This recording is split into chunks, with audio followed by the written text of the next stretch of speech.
మీ business ఏదైనా మీ ఊర్లో promotion చేయాలంటే అది సుమన్ టీవీతోనే సాధ్యం. ఇప్పుడే సంప్రదించండి. కేరింతలు కరతాళ ధ్వనులతో కార్యక్రమవుతుంది. రాజన్న బిడ్డ రెండోసారి ముఖ్యమంత్రిగా ప్రమాణ స్వీకారం చేయడానికి ఏంటంటే గౌరవ ముఖ్యమంత్రి వారు జగన్మోహన్ రెడ్డి గారు చూపిస్తున్న నిజమైన సామాజిక సాధికారత ఈ వేదిక మీద కనబడుతుంది. ఎందుకంటే మొట్టమొదటి పని ఆ కళానికి మొట్టమొదటి గళాన్ని ఇచ్చారు.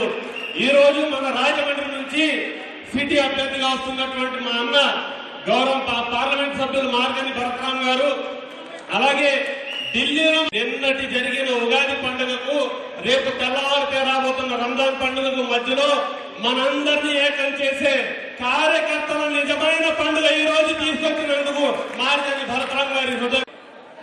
పొత్తులతో వస్తున్నారు, కత్తులతో వస్తున్నారు, నక్క జిత్తులతో వస్తున్నారు. కానీ గుర్తు పెట్టుకోండి ఒక విషయం, చిత్తైపోవడానికి వస్తున్నారు. జగన్ వ్యూహాల ముందు చిత్తైపోవడానికి వస్తున్నారు. ఏదైతే భారతీయ జనతా పార్టీని దూరంగా పెట్టారో జగనన్న, ఈ రోజు మద్దతు వేసి ఆంధ్ర రాష్ట్రం బయట పెట్టే మొదలు వైఎస్ జగన్మోహన్ రెడ్డి అన్న విషయాన్ని సభాముఖంగా తెలియజేసుకుంటూ ఈ రోజు నాకు అవకాశం ఇచ్చిన పెద్దలందరికీ ధన్యవాదాలు తెలియజేసుకుంటున్నాను.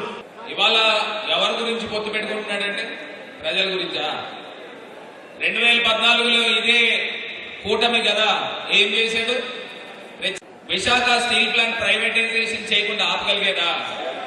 ఇదే వేదిక పైన ఒక వేదిక పైన చిలకలూరుపేటలో మోడీ గారు ఉంటుండగా కనీసం అడగాలి కదా, జ్ఞానం ఉందా?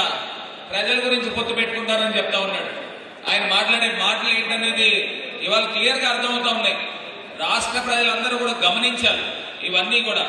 ఈయన ఎందుకు పొత్తు పెట్టుకుంటున్నాడు, కారణం ఏమిటి, ఎందుచేతన? ఆయన సొంతం మళ్ళీ రాజమండ్రి సెంట్రల్ జైలుకి రాకుండా ఉండేదానికే కదా పొత్తు పెట్టుకునేది. మళ్ళీ ప్రజల గురించి అంట, ఆయన గురించి ఆయన కొడుకు గురించి చేసుకుంటా ఉన్నాడు. అదేవిధంగా మీటింగ్ కంటిన్యూ చేద్దాం. 15,000 విలేజ్ క్లినికల్ పెట్టి 17 మెడికల్ కాలేజీలు కట్టిన వ్యక్తి జగన్మోహన్ రెడ్డి గారు. ఈ 4 విషయాలు మీకు ఎందుకు చెప్పానంటే, ఒక మంచి ఆశయం ఉన్న ముఖ్యమంత్రి ఒకవైపు ఉంటే దురాసాపరుడైన చంద్రబాబు నాయుడు వేరే పక్క ఉన్నాడు. ఆయన ఆశయం ఏంటంటే వాళ్ళ కొడుకుని ముఖ్యమంత్రి చేయడం. ఆయనకి వేరే ఆశయం ఏదీ లేదు. పవన్ కళ్యాణ్ గారి ఆశయం ఏంటంటే డబ్బు సంపాదించాలి. మీరు ఉంటే తేల్చుకోవాలి, ఈ పేదల ముఖ్యమంత్రిని కాపాడుకోవాలా లేదా? కాపాడదామా? పక్కా. సో పక్కా కాబట్టి మీరేం చేయాలంటే, ఇందాక చంద్ర నాగేశ్వర్ చెప్పాడు, పైన వాళ్ళకి అదేవిధంగా అగ్రకులాల్లోని పేదలకు కూడా ఈబీసీ నేస్తం, కాపు నేస్తం ఇచ్చారు. ఇవన్నీ కూడా మీరు అట్లీస్ట్ రోజుకి ఒక 10 మందితో షేర్ చేసుకుని ప్రతి ఇంటికి వెళ్ళి ఒక 5 నిమిషాలు స్పెండ్ చేస్తే మనకు అద్భుతమైన విజయం వస్తుంది. అవునా కదా? మీరు చేయాల్సిన పని ఇది ఒక్కటే. ఇది చేస్తే మనం అద్భుత విజయం సాధిస్తాం. మీకు అందరికీ కూడా ఎంతో ఓపికగా ఉన్నందుకు మీ అందరికీ ధన్యవాదాలు చెప్తూ సర్వే జనా సుఖినో భవంతు. సభాధ్యక్షులు, ఈ రోజున ఒక ఆంధ్ర రాష్ట్రానే కాదు భారతదేశంలో ఉన్న గంటగడలు ఆడుస్తున్నటువంటి గోదావరి నడుబొట్టున పుట్టినటువంటి నెక్కసినటువంటి ఆలోచనలో పుట్టిన నాయకుడు, ఒక నాయకుడు పిల్లి సుభాష్ చంద్రబోస్.